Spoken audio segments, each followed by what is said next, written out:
Okay, it is now 10:35, and so I resume this rather depleted hearing.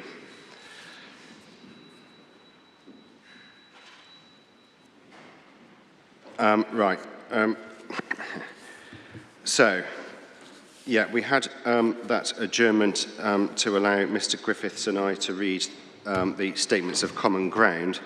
However, we only received one copy of one of them 2 minutes ago.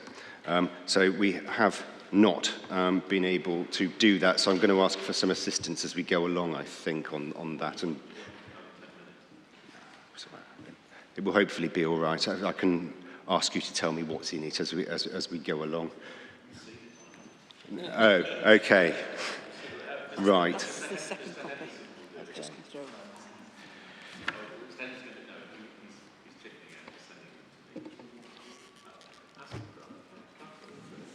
Yeah, so the one that we've been given is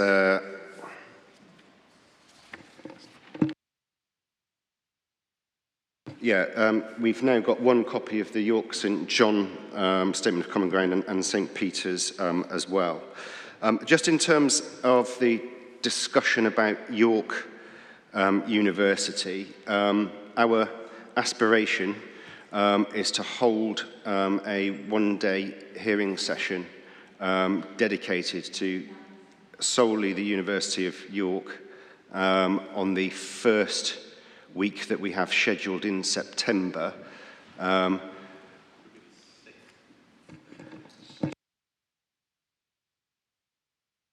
They're opening, or the draft programme suggests that they open on Tuesday the 6th.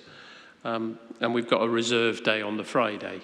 So probably we'll slot it in wherever it's convenient in that week, but I haven't really chosen a date. As long as everybody's available, Mr. Tucker. That's the Warrington local plan examination, where I have the pleasure of representing Warrington, which is another dead easy local plan coming out of the blocks. I'll make inquiries behind the scenes, sir. That's helpful.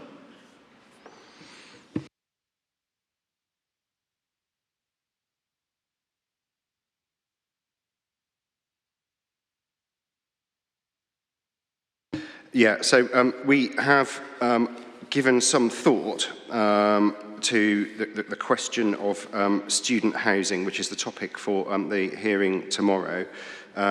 We think, we've decided that we are going to go ahead with that.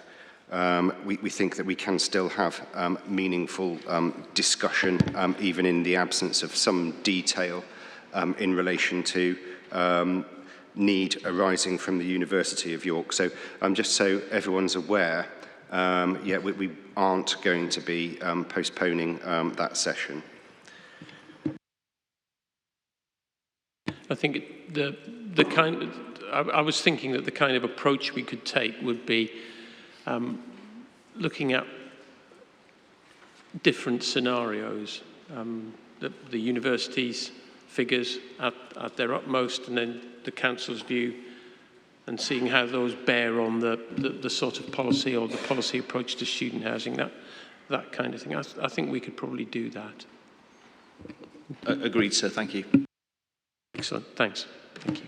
Which you'll appreciate means a lot more legwork for us than we had anticipated or indeed hoped for, and I'm sure you'll be fully grateful for our efforts in that regard. Okay, so let us turn then all the way to the first question for today. What we're going to do is take these questions one establishment at a time. I think that sort of makes sense. And so we're going to start with York St John's.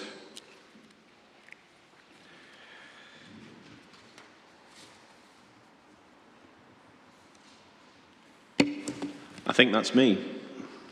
Hi everyone. Thanks for finding the time to speak to us today.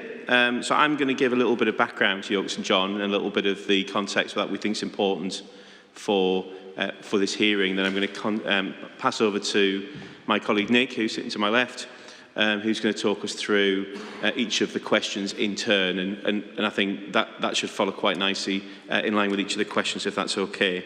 So, Absolutely, yeah. Just a little bit of context would be helpful. Not too much elaboration. I will be brief. Necessary. But as well, if I can ask you to focus on potential changes to the plan that you'd wish to see.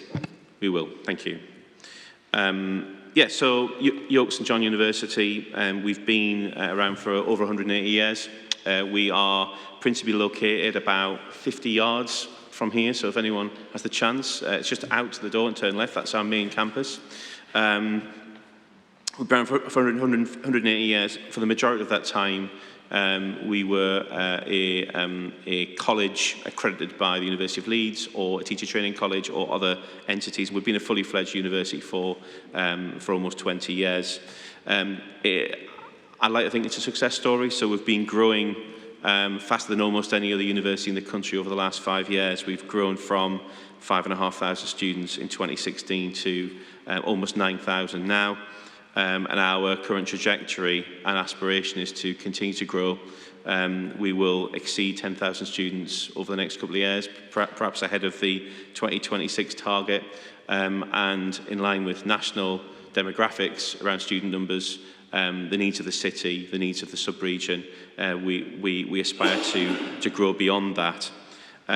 We take a certain unique mix of students, so over 80% of our students come from backgrounds that you wouldn't normally associate with higher education. Many first-in-family students, many from deprived communities, many from single-parent families, carers, or people in care themselves. Around half our students come from Yorkshire, and I think importantly, over 70% of our students stay in the York and North Yorkshire area after graduation. So we think we are not only a major employer and direct economic contributor to the city, but we are also, I believe, very important for the future prospects of York itself. We provide many of the professionals, be they teachers, nurses, paramedics, etc., for the city. And we also contribute significantly directly. We have almost 1,000 members of staff. So that, I think, gives you a kind of an idea of what we are as an institution. The two matters that we're dealing with today, the principal matter is around our Northfields site, the designation of our Northfields site as Greenbelt, and that in the context of the importance of sports science and sports education, and also recreation requirements for our students, but also importantly for the community as well. So in that context, I'm going to hand over to my colleague Nick to take you through the questions.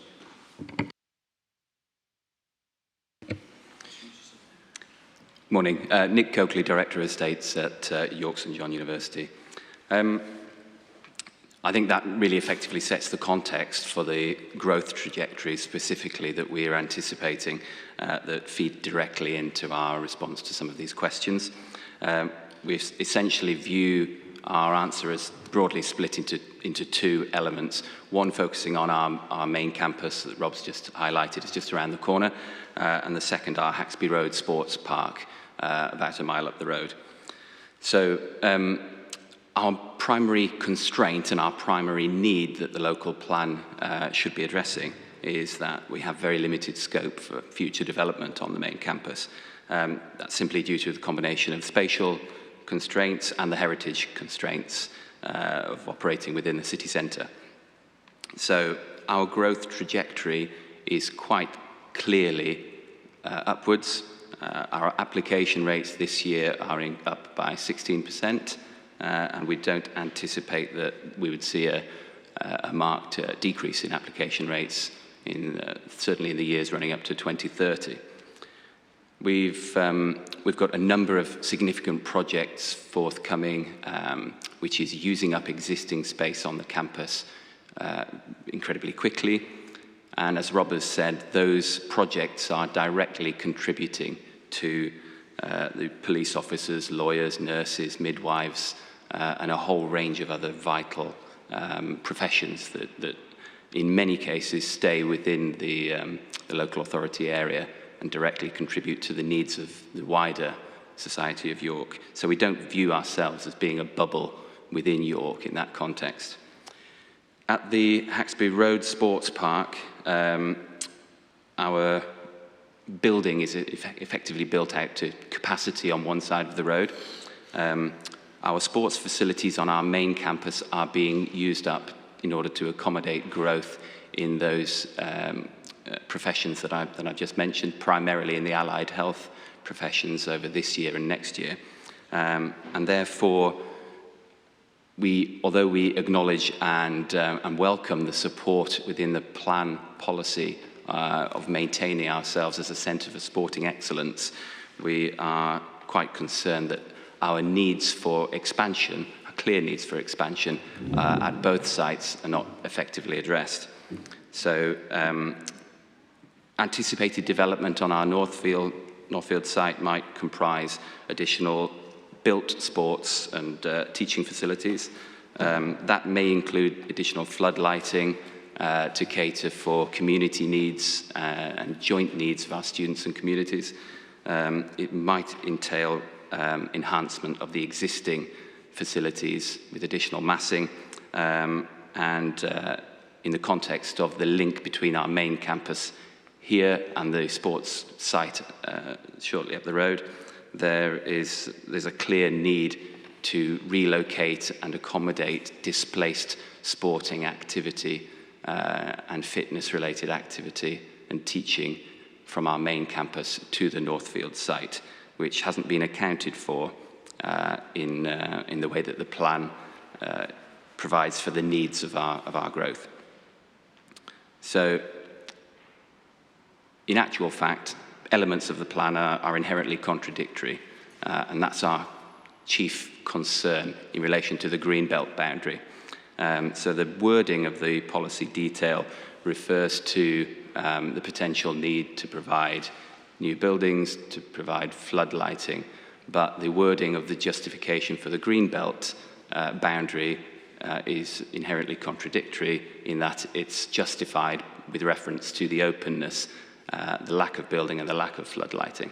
So we're concerned that if the Greenbelt boundary is maintained in its current format, we would have to demonstrate exceptional circumstances in order to justify what the council is explicitly supporting, but hasn't actually supported in the detail of the policy and the related areas.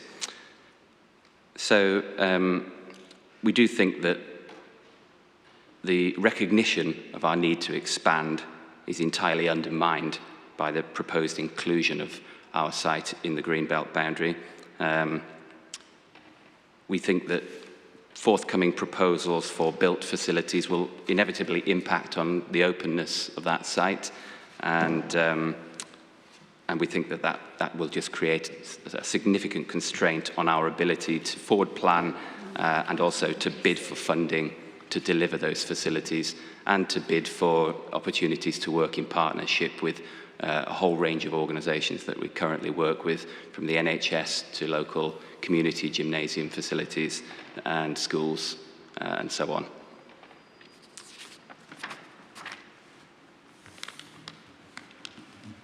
Our fundamental point in relation to the Greenbelt boundary is that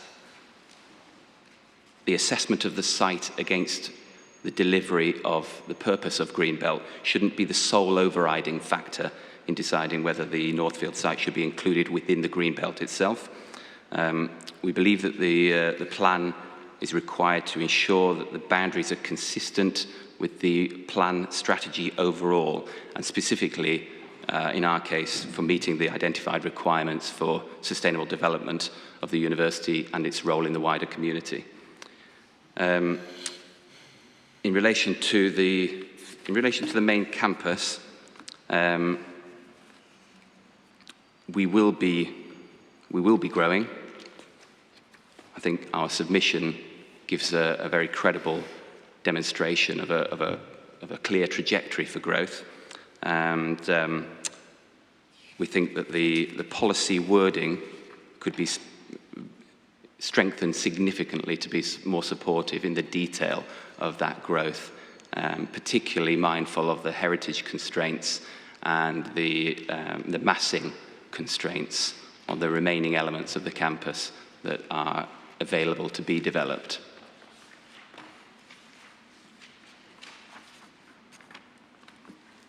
Thank you. Can I just make a couple of additions, if I may, which is hopefully helpful to you, sirs? The first of which is at paragraph 2.1.4 of the Council's hearing statement. They intimate the Council's engaged with the universities on the projected growth needs and estate plans. So there is certainly commonality between the City Council and this side of the table, that there is a need to properly assess growth plans, i.e. immediate needs, foreseeable needs, possible needs over the plan period. In relation to York St John University, the principal issue, in answer to your question, sir, relates to the removal of Northfields from the Greenbelt in order to resolve the tension between Northfields and what is explicit in the plan in policy ED5, which wishes to promote the continued success of the university. And if it's the case that the site remains within the Greenbelt, then that has one of two effects. Either it constrains the growth plans which you aspire to, which, as you've just heard, are not simply we want to do more sporting activity at the site. It's also we want to redevelop the campus, and we want to therefore decant some of the sporting teaching accommodation to Northfields. It either constrains those growth opportunity plans, or it results in a series of very special circumstance applications over the course of the plan period, which then undermines the purpose of having the land in the Greenbelt in the first place, but adds an additional burden in relation to the consent, and potentially affects the way in which one funds development if there's no certainty in terms of the planning approach, which is the common theme between all three of the bodies that you'll hear from today, sirs, which is when fixing Greenbelt boundaries for the first time, national guidance tells us we need to have regard to the sustainable needs, in this instance of the education sector. Chapter 7 of the plan is extremely positively cast, plainly evinces an intention to support the success of the institutions that you're going to hear from today and in September, and yet the constraint of Greenbelt being tightly drawn around the city across the various institutions' assets, in this instance St John's University, potentially undermines that aspiration, in this instance in relation to ED5. Thank you, sirs. I think, Mr Tucker, that you're rare among us in that you've read the statement of common ground. I don't know if Mr Elvin has yet had the opportunity. You have? Okay. And this is the point of disagreement in the statement of common ground. So there isn't a huge amount between us, and I've got to declare an interest because my dad was at St John's from the sort of background that was described earlier, but he wasn't there recently, it's fair to say. I think he did it after national service. But anyway, the points are this. Firstly, the Greenbelt is an important consideration. Secondly, sporting facilities are appropriate development. Thirdly, we are only dealing with as yet unformulated anticipated development. And Mr. Sorry, I'll get his name right in a minute. Mr. Copley, all of his suggestions were prefaced by might entail. The fact is that development proposals haven't yet come forward for discussion. We are very sympathetic, as I hope our statements make clear. And I'm not sure we'd had notice, either in the statement of common ground or otherwise, that they were looking to relocate the campus, other than the sports facilities at the campus, to Northfield, hence the terms of the policy. Paragraph 149B of the NPPF makes it quite clear appropriate facilities for outdoor sport, outdoor recreation and the like are appropriate development. So very special circumstances don't have to be shown for those. So there's no tension between them. Given the as yet unformulated proposal, goodness sake.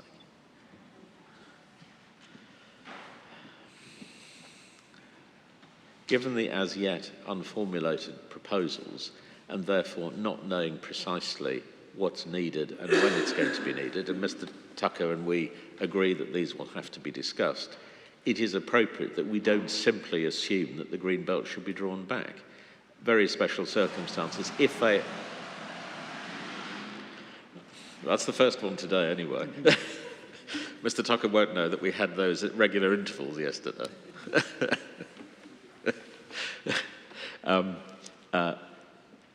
At very special circumstances, if they have to be shown, because proposals are not just relocating sports facilities and sports teaching facilities, they are matters that can be dealt with as part of the development management process. And it seems to be going too far to say that the Greenbelt should be pulled back because of as yet unknown proposals, which may not entail inappropriate development in the first place.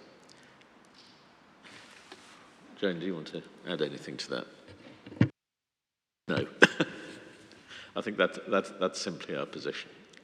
I suppose the only thing I could add to that is consideration was given to alternative boundaries as set out in our matter statement, and it was judged that they would have harmful impacts in terms of purposes 1, 3 and 4. So consideration was given to that at this point in time, but for all the reasons Mr Elvin set out, it was not seen as appropriate to do that at this stage in the plan.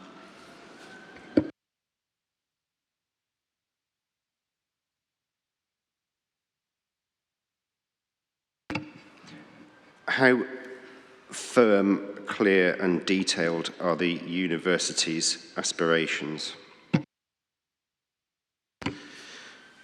In terms of our growth aspirations, they are firm and detailed. In terms of this site, previous speakers are correct in that there are no current specific plans, proposals for this site. However, we were... My apologies, I didn't catch that. I was slightly distracted. If you could say that again. So the university's growth aspirations are very clear, documented, and have been discussed extensively with the council over the last 3 or 4 years. In terms of this specific site, there are no current proposals on the table, but I guess it's chicken and egg. We were waiting for the end of this process before making such proposals, or considering such proposals. I'd just like to make an additional comment in relation to what's been said, and that is around the default. I guess it sounds like, from what's been said, that the default is that this site is Greenbelt, but I think it's important to notice that this is proposed to be Greenbelt in this local plan. Previously, this hasn't been Greenbelt, this site, so it's not a default. It's a site, just for context, for those that don't know the site or haven't visited the site, it's a site that is surrounded by housing, by the Nestle industrial land, and obviously by our site. Yes, on one of the 4 sides of the site, it links to the established Greenbelt, but that is only on one of the 4 sides. It's not a default Greenbelt site. Can I ask Jane just to deal with that boundaries point? Thank you. So as you probably appreciate, this is the first time that York is actually defining the detail of the boundary, having had the policies in place from the Saved RSS previously to set out the Greenbelt, which would have considered this location to have been in the Greenbelt, albeit without the detailed boundary definition, which is now being done for the first time. And if you look at the statement of common ground and areas of disagreement, we explain why the Northfield site doesn't fall to be treated in the same way necessarily as the others, and why parts of the site have been not put in the green belt and parts have, and it's set out in the areas of disagreement. I'm not sure we can add to that.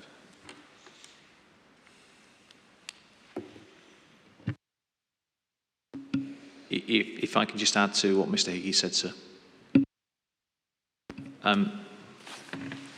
So a couple of points. Obviously, Mr Hickey wasn't suggesting that the approach that's been taken to the plan so far was wrong, and that there is a known green belt and there is an adopted green belt in York. I think his point was about the site-specific characteristics, and I'm sure that you, sirs, will be going to the site and having a look in any event. It's one of those rare sites examinations where it's almost within walking distance. The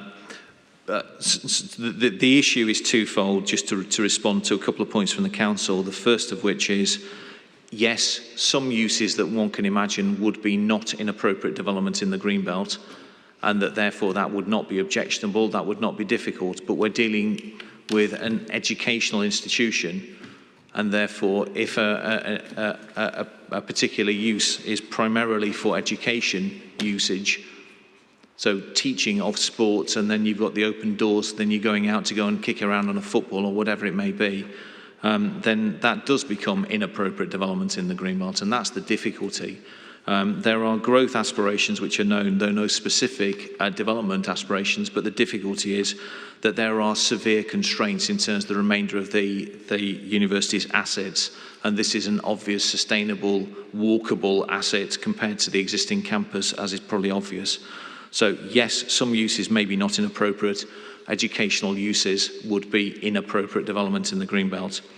And the difficulty is, when fixing the boundary for the first time, that knowing that there are these firm growth aspirations, that one should be identifying sufficient flexibility to at least accommodate that to a reasonable degree, not drawing the Greenbelt somewhat more tightly than is necessary.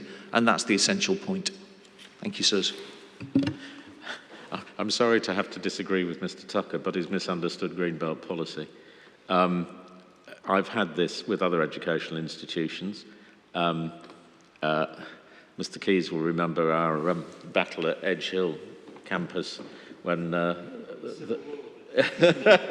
wasn't, no, although you might have wondered, which was run by the late Francis Patterson for the university, and that was that involved the conversion of sports fields that were already within the Greenbelt to other uses. And the fact is, if you look at the latest version of 149 of Greenbelt policy, it is appropriate facilities in connection with the existing use of land. The sports facilities are obviously have to be used for sports, but whether it's a freestanding sports use or it's in connection with a place of work or a place of education doesn't matter. It's still appropriate development. And therefore, it doesn't seem to me that the assumption that Mr. Tucker has put forward is actually right. That's York's position, and that's what national policy says in my submission. And Mr. Hick is quite right that we are not in any dispute with St John's over the general aspirations for the university, but in the absence of proposals which would warrant consideration of inappropriate development or would justify their move here, which simply hasn't been done yet, it seems to us to be premature to start taking lumps out of the green belt when all that may be relocated here are sports facilities. And I don't think, frankly, there's any point in me saying any more because that's the long and the short of it. And as I say, you'll get the details as to where we argue about the boundaries in the area of disagreement in the statement of common ground. And you can, obviously, you'll make your own minds up. Thank you, sir. I don't think my learned friend and I are actually disagreeing in terms of policy, but I'm delighted by the somewhat flexible way that my learned friend is advocating that 149B should be interpreted. If that's the position of the City of York, then certainly what should at the very least take place is that policy ED5 should be amended to make it clear that the relocation of teaching facilities relating to sport and recreation could appropriately be relocated to the Northfield site. Because otherwise you will have a ding-dong, if you'll forgive the colloquialism, at some future point in time when somebody who has a less robust view of national policy than my learned friend comes along and argues when there is the relocation of sports and teaching facilities from next door to Northfields, takes a somewhat different view. It does say sports users, Mr. Tucker. Yeah. Yes, I like a good scrimmage as much as the next man, but hopefully that won't be necessary to day. So ED, I think you're talking about ED5, was that right? It is Mr. Tucker? ED5, sir. Page 140. So sports uses which would include built educational facilities for the teaching of sports-related activities, something along those lines.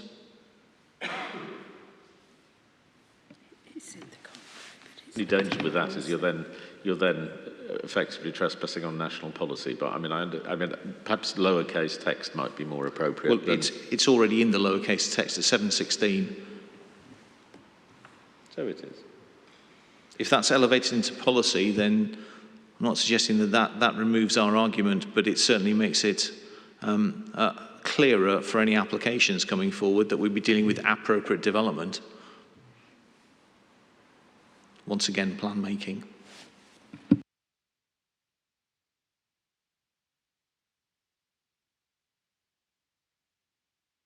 Is there anything in paragraph 7.16 of the plan that might be problematic in that regard, i.e. that wouldn't be consistent with 149B of the MPPF?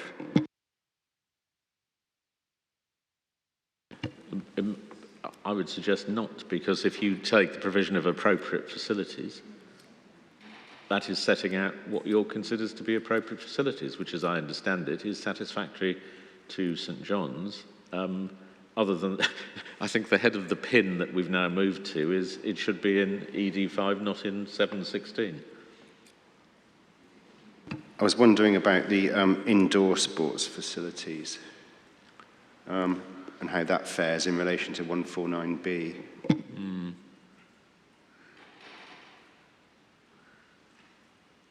Well, facilities for outdoor sport also include buildings. It's maybe one for my learned friends team to reflect upon, but if it's been suggested that indoor sports facilities could come forward on ED5, which appears to be the intention of paragraph 7.16, and it's been suggested by the City of York that they wish to facilitate that, and that it would include sports teaching facilities which would be associated with the sporting use of Northfields, then greater clarity is needed in ED5 if the land is to remain in the green, is to be put into the greenbelt. The easiest answer is not to put it in the greenbelt.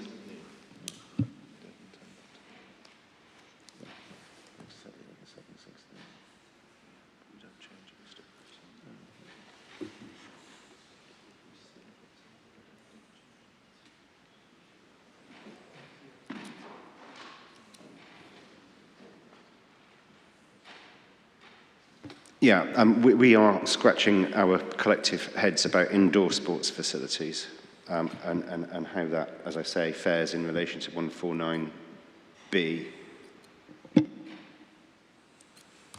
Well, even so, we're still in the area of the university not having actually said what they're going to do or what their plan is to do. We have some general idea, but again, I come back to saying this is sufficient in the absence of a clear justification to exclude from the green belt.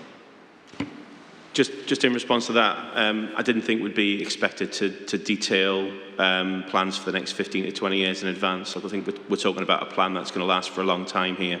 And you know, I don't think any university or any other institution is in a position to develop detailed plans in advance of a local plan that is going to last decades. So I don't think that would be appropriate or possible.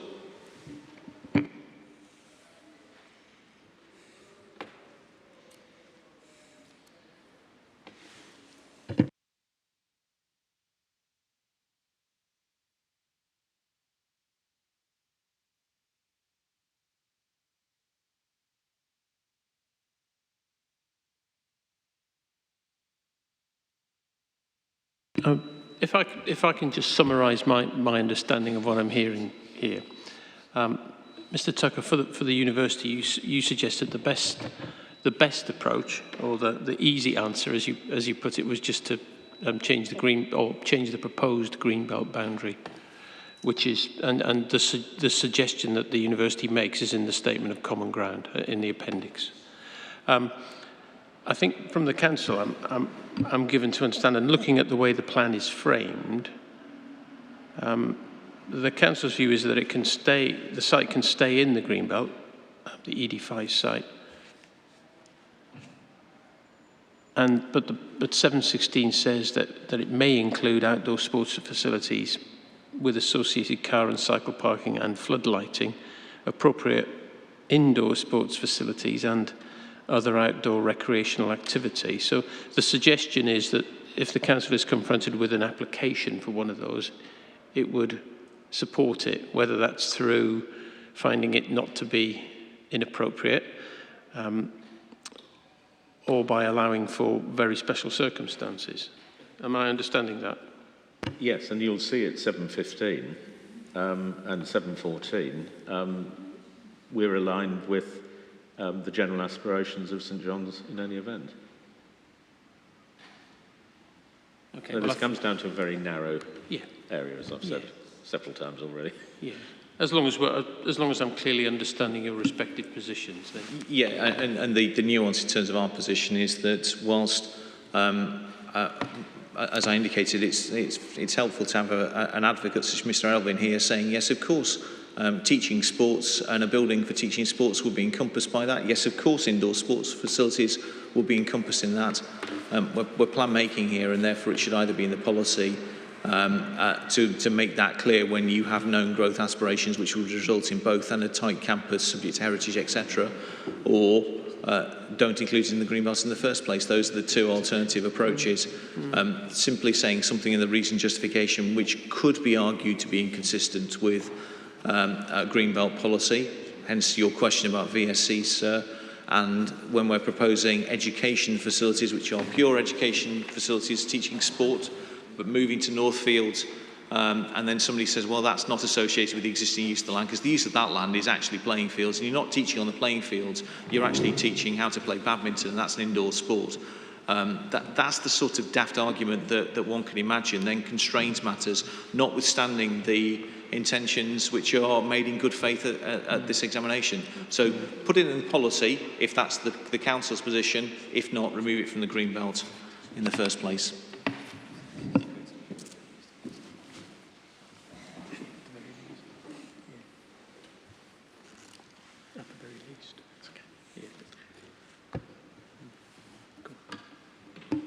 Yeah, I mean, it's clear to us that the policy ought to be clear about what uses are allowed on the site. Otherwise, sort of what's the point in the policy almost? I don't know what the council thinks about that. I suppose the concern about, the only concern, thinking aloud, and now I hope that it's helpful, but I'm looking at 149, or I was looking at 149B. The concern would be that you put appropriate indoor sports facilities into the policy. Then there's an argument that the policy doesn't comply with 149B, and that would be my concern.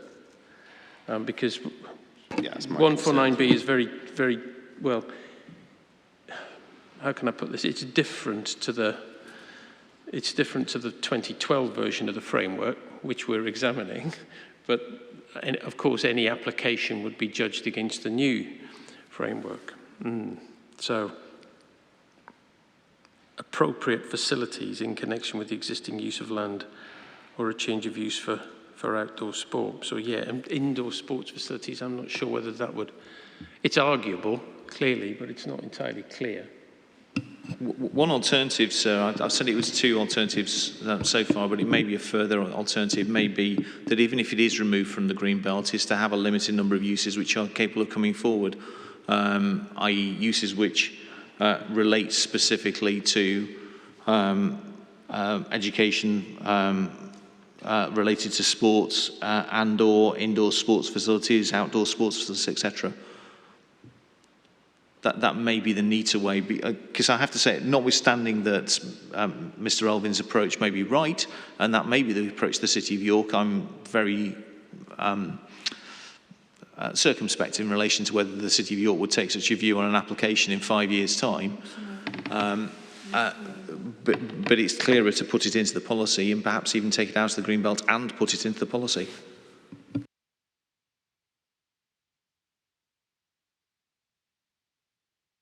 You've noticed. I understand the point. Does the council have an issue with indoor sports facilities on this site? No.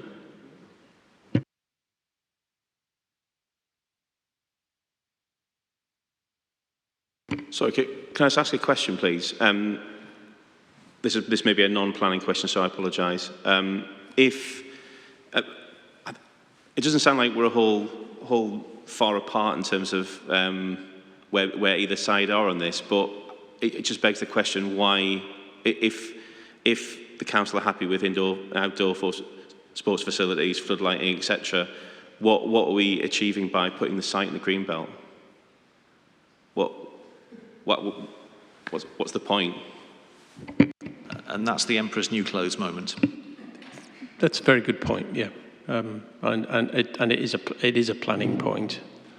But I suppose there are indoor sports facilities and indoor sports facilities we still have to look at the overall openness issue and consistency with our approach to the Greenbelt generally. And of course, the principle of indoor sports facilities, I mean, if they wanted, happy to take an absurd example, if they wanted to build a 6-storey multi-facility building which took up 4/5 of the site, which I'm sure they're not, but it all turns on ultimately on the acceptability of the proposals in development management terms. But the principle is not disputed, as I've said, but it will turn on the details in due course.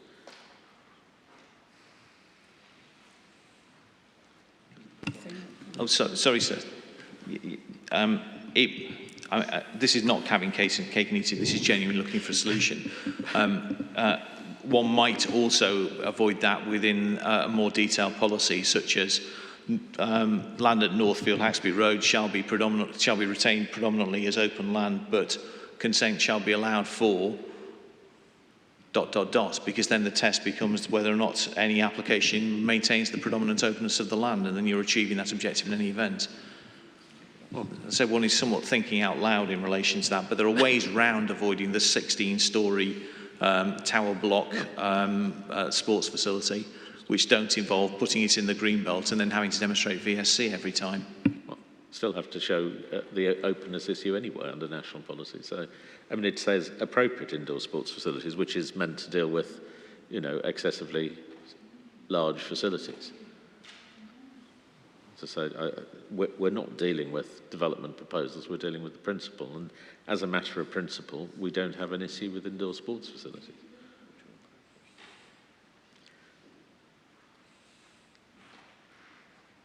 So I'm kind of getting the sense that from there being a very small amount between you, there's no sort of nothing between you apart from how you go about achieving what you're both happy with. Yes. I think there's an in-principle issue in terms of whether it should be Greenbelt or not, but I think there's probably some degree of amity that there's a need for the policy to be more specific if the council are looking to achieve the aspirations which are set out within the text of the policy itself, if nothing more. And I would add decanting sports education facilities in the way that's been described in our hearing statement.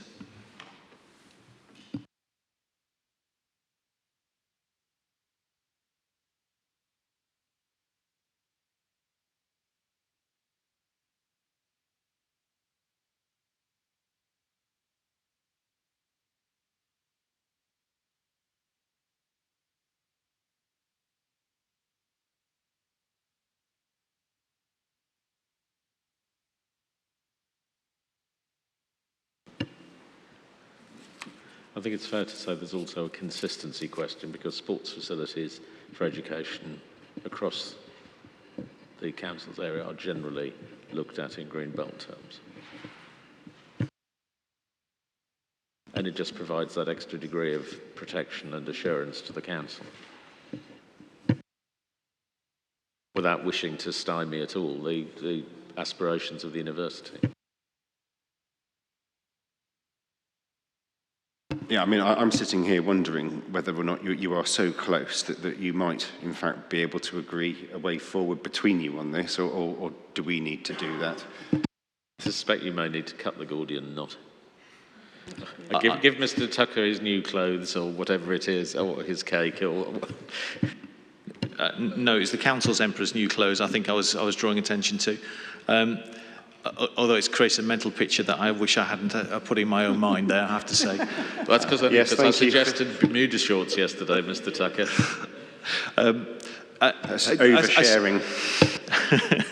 I suspect that there may be something worthwhile in terms of further discussion behind the scenes, but I agree with Mr. Alvin. I think you, sirs, will need to cut the Gordian knot. I'm happy to adopt that particular analogy.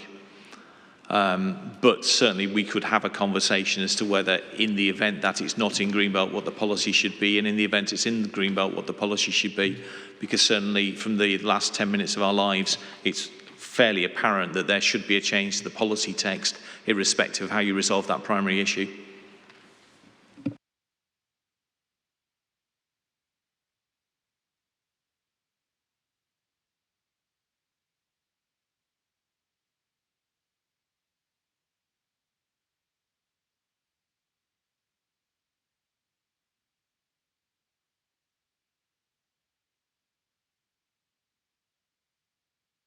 Okay, good. Well, thank you for leaving that with us. I'm not sure there's anything else to be said on this, is there? No, sir, thank you.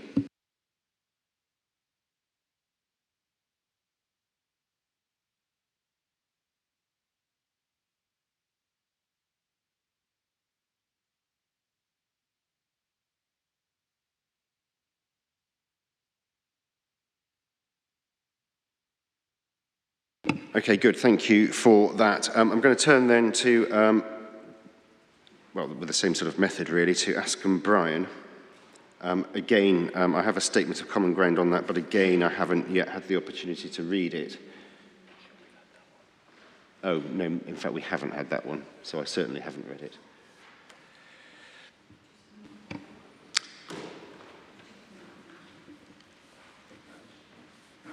So,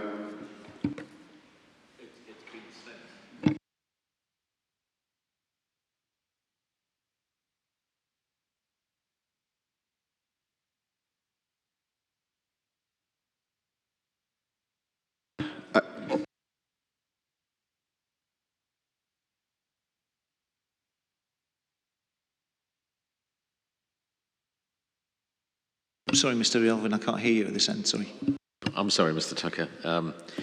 It was sent just after 11. I appreciate it's only just landed, and it needs you to sign it off.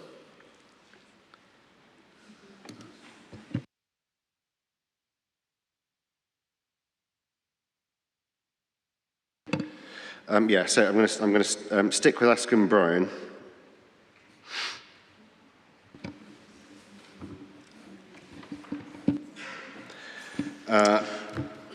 Yeah, so shall I look to you in the first instance, Mr. Tucker?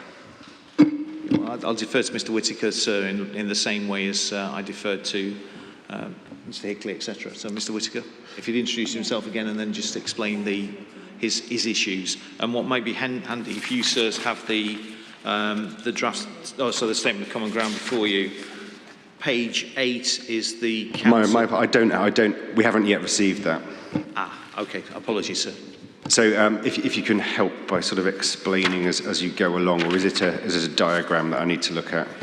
It is a diagram, sir, and it's really a contrast between what the council thinks should now be inset into the green belt and what we think should be inset into the green belt, and that it's perhaps best exemplified in that regard. Do you have a spare copy?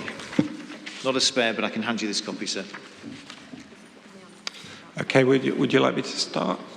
Okay, so thank you very much for allowing us at the hearing today. I'd like to just start by giving a brief bit of context around the college. So Askham Bryan College is 75 years in existence next year.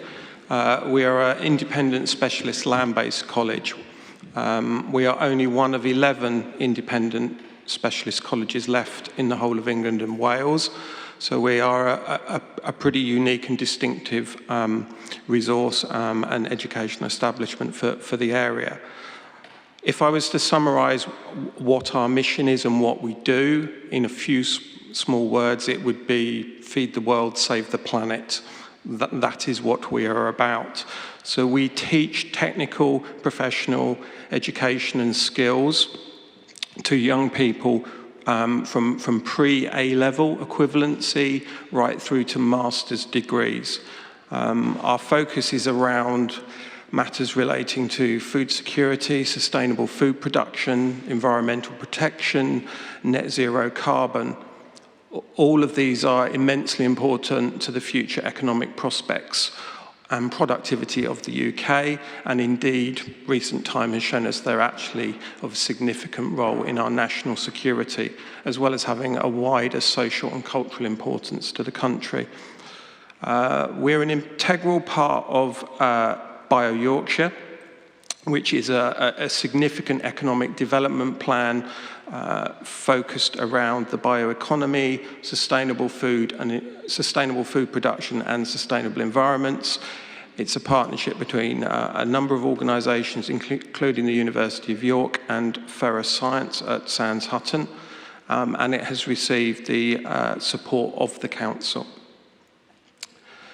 So we have expanded and we continue to expand as a college. We have a growth target of an increase of around 25% in our student number by 2026. We're on track to achieve that. Last year we grew by 7%. This year we're on track to grow by 8% in terms of student numbers. We have provided a detailed strategy and estates master plan through this process.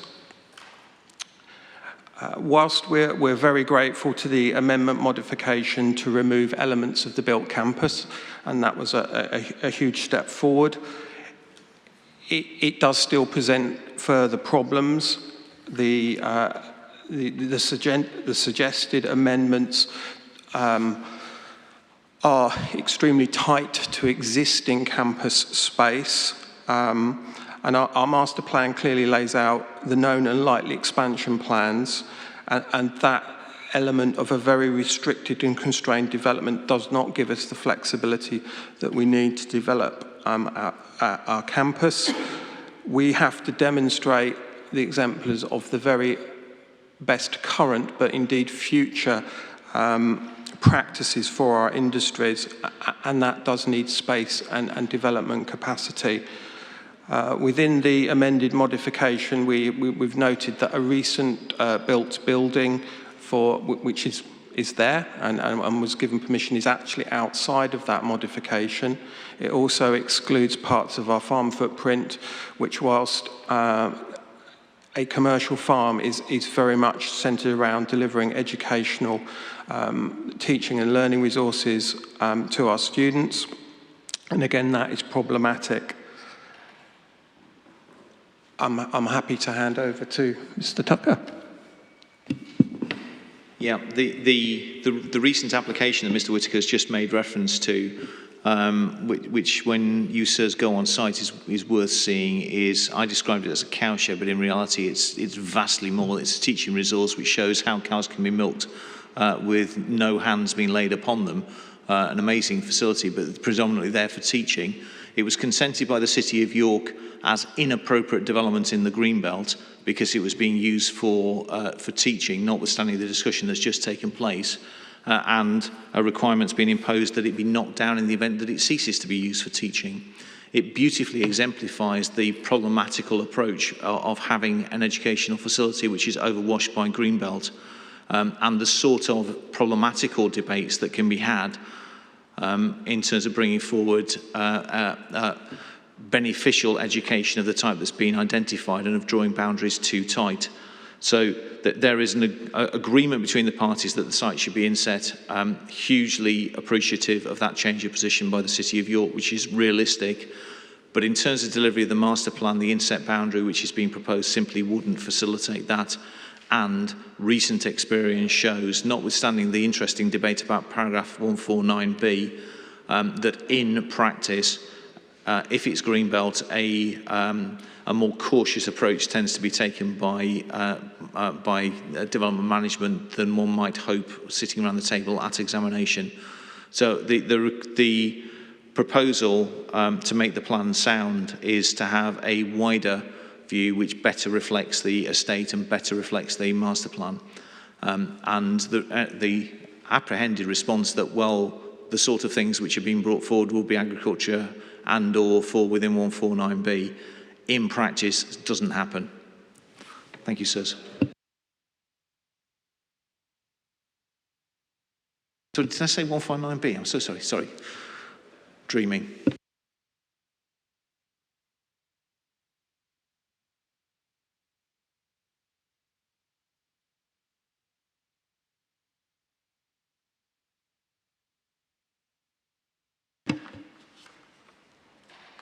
So the sorts of buildings we're talking about here, are those teaching buildings? Is that the master plan? If you could just give me a flavour of the expansion proposals, aspirations. Probably for Mr. Whitaker, but going on site will give you a flavour of the nature of the stock of buildings, which are a significant range of built forms, from buildings that look purely agricultural and indeed contain agricultural things, to student accommodation, to the buildings associated with the wildlife park, to buildings which are the more historic part of the estate from when it was initially a much smaller institution.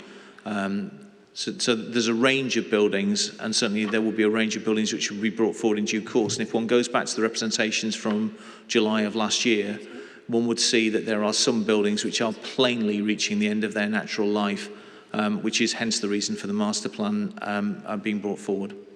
Mr. Whitaker. Yes, I think Mr. Tucker summed that up very, very well there. It is a complete range of buildings. We've got some significant need to improve our teaching space. Much of that dates back to the 1960s. We've also we've seen development around our main farm site, which has significantly improved the teaching resource, but we need to go further and do more.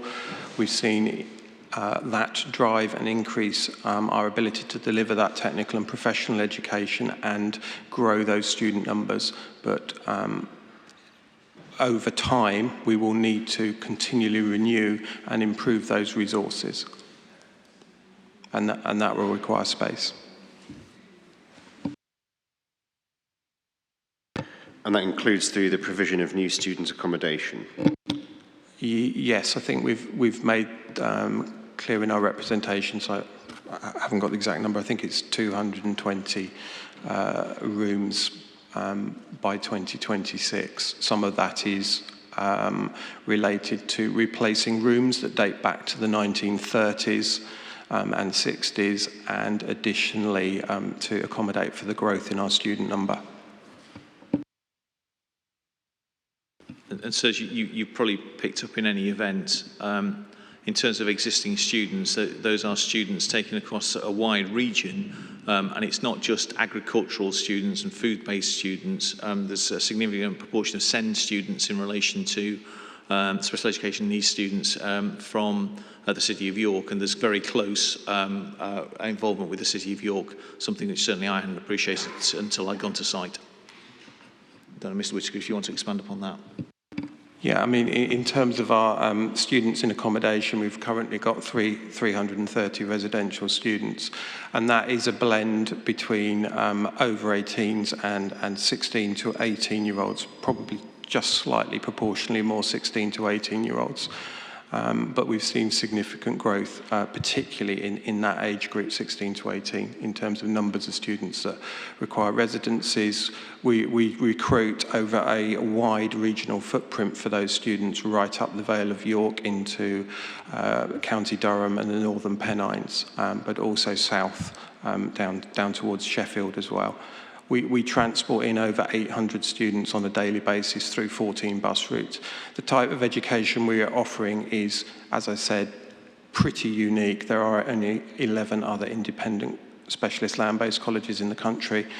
We will have some students that will be travelling up to in excess of 2 hours to come and study with us to do A-level equivalents, so that's 16-year-old kids.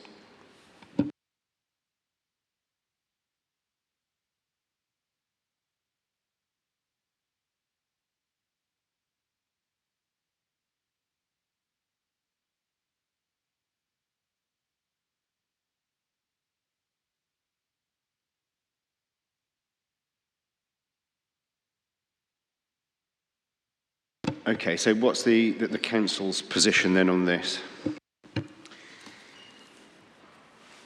The position is that if you look at what Askham Bryan are looking for, which is the Appendix B, it seeks to take the whole of the area, including areas, even areas that are proposed for appropriate uses or to be left open, out of the green belt. This is a much more sensitive site than some of the others because it is surrounded by countryside other than the road to the south. And it's one where control is clearly needed. If you look at Appendix C, which is the council's, which is Askham Bryan's master plan, and again, there's little between us in terms of well, there's nothing between us in terms of the Askham Bryan's aspirations and its significance. Mr. Whittaker's pushing at an open door on this.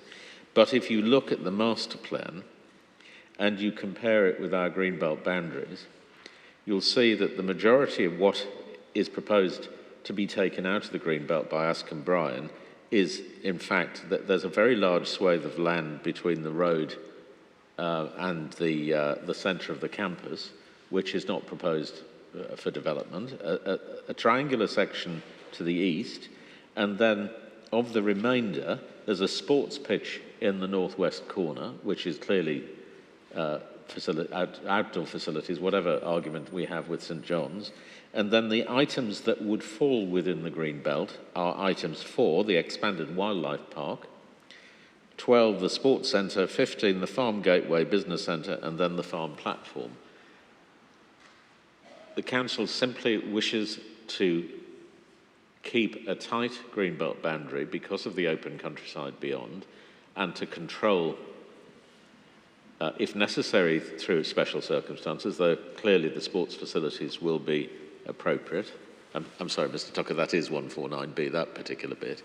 Others are, if not appropriate, are very close to being appropriate, i.e. the farm centre and the farm platform and the wildlife park. And they are highly unlikely to be problematical, but we want to have the greenbelt controls because of its sensitive location. And you'll obviously see it for yourself if you think it necessary and make your own views. But that's our position. So again, it's a very narrow point about boundaries. Something else, and I can't remember what it was. Oh yes, the planning permission for what Mr. Tucker describes as the cowshed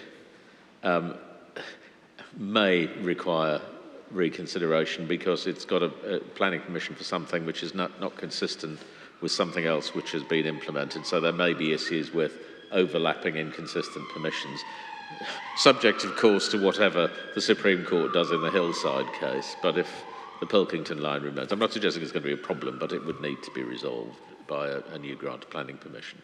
But the principle of acceptable development at Askham Bryan and the expansion of the college is not an issue. What we wish to ensure is an appropriate level of control with having regard to greenbelt policy and openness.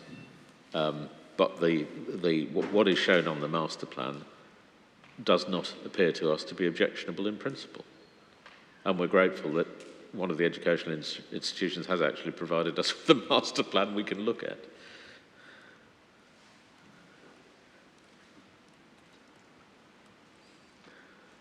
So if anything, the issue is even narrower than it is with St John's.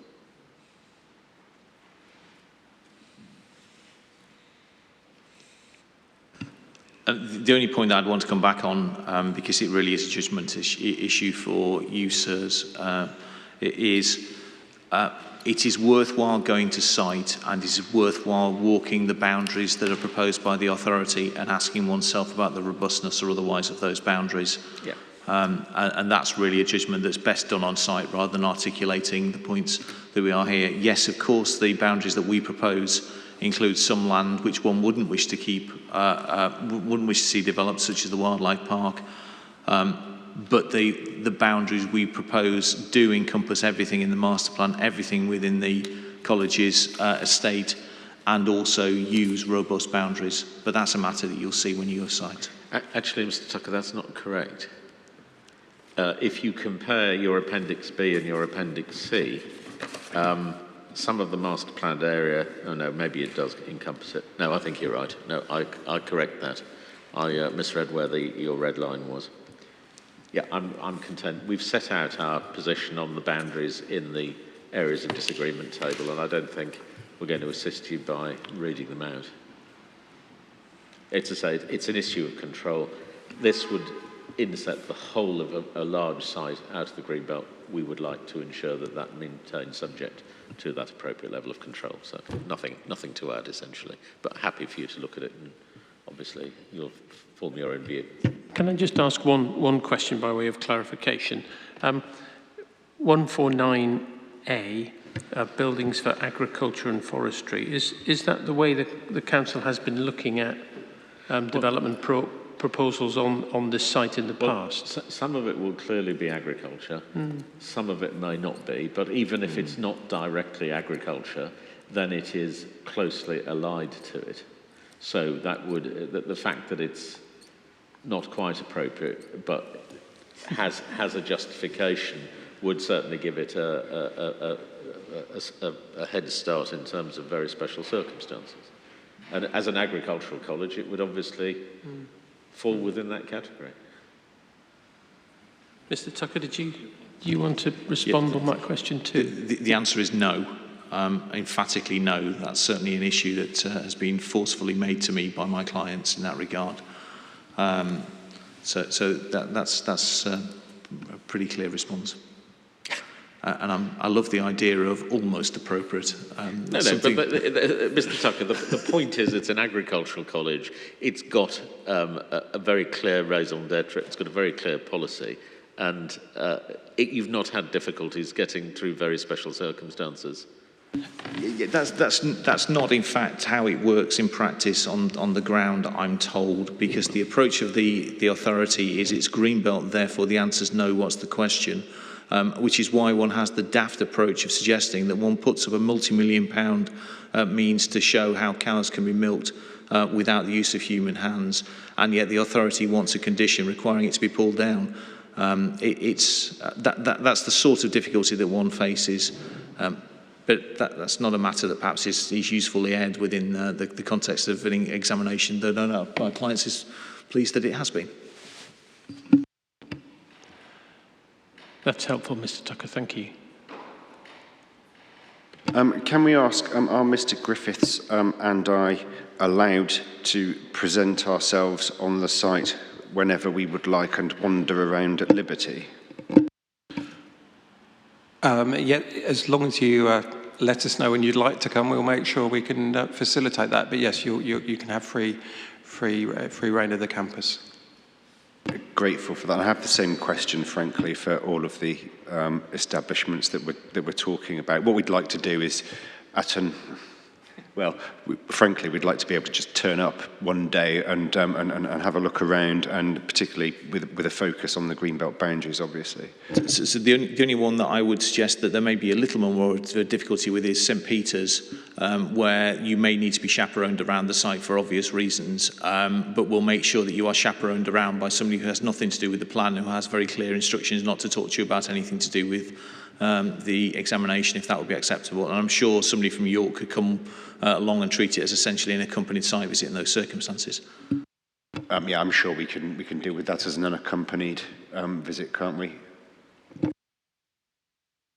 Thank you. Yeah. Okay. Thank you, we'll ask Carol to liaise with you in due course on that. Yes, sir.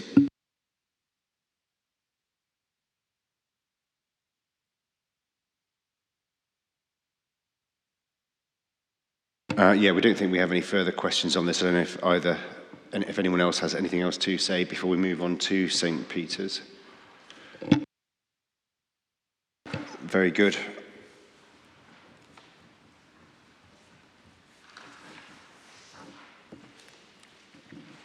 Well, let's just follow the same formula. Yes, sir, it's Mr. Woolley. Thank you, sirs, for giving us the opportunity to speak today. I'm William Woolley. I'm the chairman of the Board of Governors at St Peter's School. I've been a governor there for 10 years, and I've been the chairman of the board for 8 of those years. St Peter's is a school-registered charity. The prime responsibilities of governors, as I'm sure you know, is safeguarding of the children, financial soundness, and the strategic planning of the school in moving forward, both in educational terms and the development of facilities necessary for the delivery of improved education. We are firstly a school, but we are also of necessity a business. The two go together, and you can't have success in one without the other. And like all businesses, you can't stand still to survive over time. Unlike with respect to the newcomers of a mere 180 years in the city, we've been around for nearly 1,400 years. In fact, our anniversary is in 5 years' time. And we are the 3rd oldest school in the country and the 4th oldest school in the world. And by ensuring that we can develop our educational offer, we intend to be around for the foreseeable future. We are a successful business, and our success is acknowledged by the Council in the Statement of Common Ground, in that St Peter's is recognised as an important educational establishment in the city, bringing significant economic and social benefits, and makes a contribution to York's ambition to provide world-class education.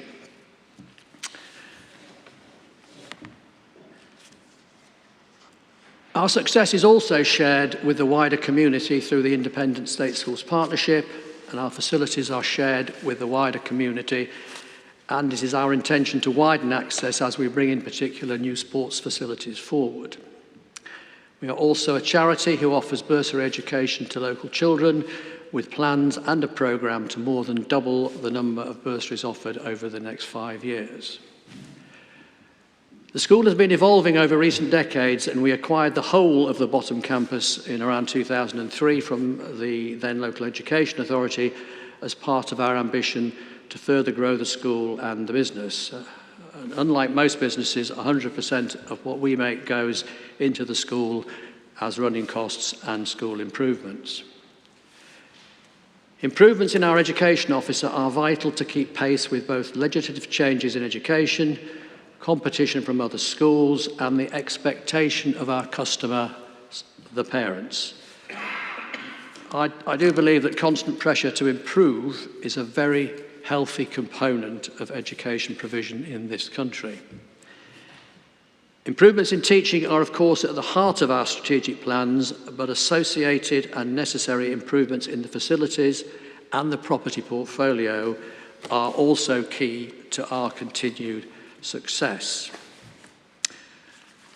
Unlike many of our competitors, our school is on a city centre site, and as a result the site is somewhat constrained by our listed buildings, conservation area, and to the south the River Ouse floodplain.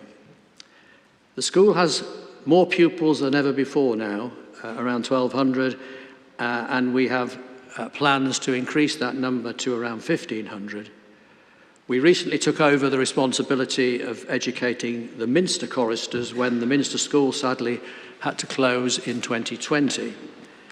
Despite this, we have plans to further grow the school to help spread the fixed costs over a wider base and help keep any fee increases to a more affordable level.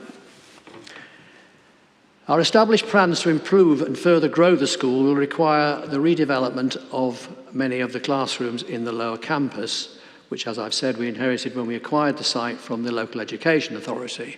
This was the site of a former girls' grammar school with a footprint that had changed over the years and grew over its life, as schools tend to do when they have to address the needs and changes in education.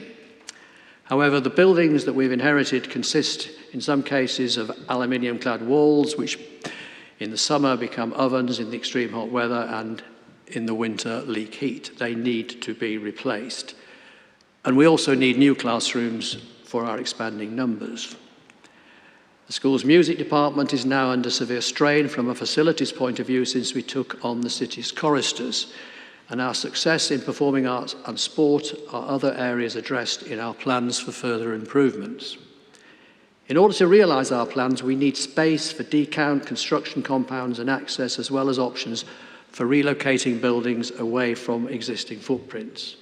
And details of our needs are set out in much more detail in our submitted MIQs. In summary, by constraining the school with its current Greenbelt proposals, the Council is threatening the continued success that the school enjoyed over nearly 14 centuries. So, does the plan properly provide for the needs of the school? The short answer is no, because no account was taken by the Council of the needs or plans of the school. And I accept, sirs, that you haven't had the opportunity to look at the statement of common ground. And sadly, that statement does not articulate that we submitted our proposals to the Council over a year ago. They based their decision-making on the status quo, without reference to the future needs of the school or the business. By proposing the inner Greenbelt boundary should be tight to the buildings of the school on the lower campus, the Council are seriously constraining the school's ability to facilitate sustainable growth. This in turn will impact on the school's ability to implement the strategic plans necessary for its continuing success and providing high quality local and national education. The success of the school is crucially important to the local economy in that it is also a significant provider, contributing some 16 million a year. The ability to develop and reconfigure the southern side of the campus in particular, bearing in mind the constraints I've already mentioned, on the campus as a whole, is essential for the school's sustained success.